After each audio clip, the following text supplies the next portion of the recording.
جانم یک کار جدید تقدیم دوستان گل با شعر زیبای یعقوب بابایی.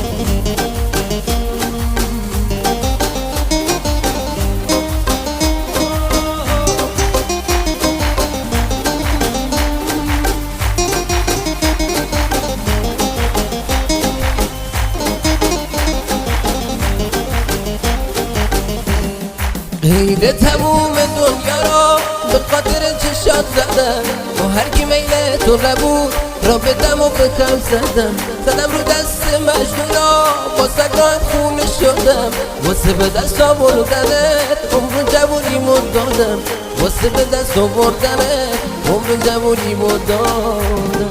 بیا بیا پیش دلم نشکن دوباره قلبم و ذره ذره میسوزه و نیستی، ببینی آدم و بگی بگم بدت خدایا این همه دردم و بیا بیا پیش دلم نشکن دوباره قلبم و ذره ذره میسوزه و نیستی، ببینی آدم و بگی بگم بدت خدایا این همه دردم و آفرین حیدرزاده جانم.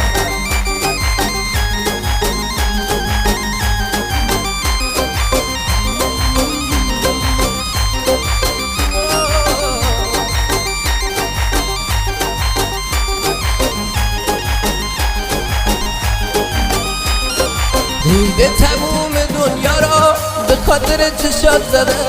و هر کی میل تو نبود را بدم و به کم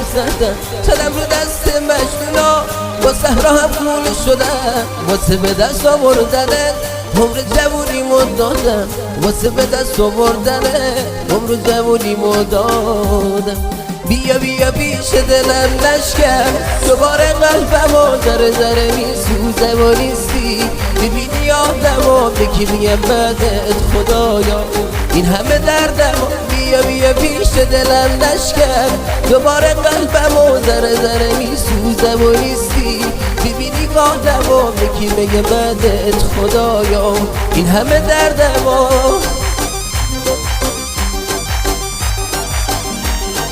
به به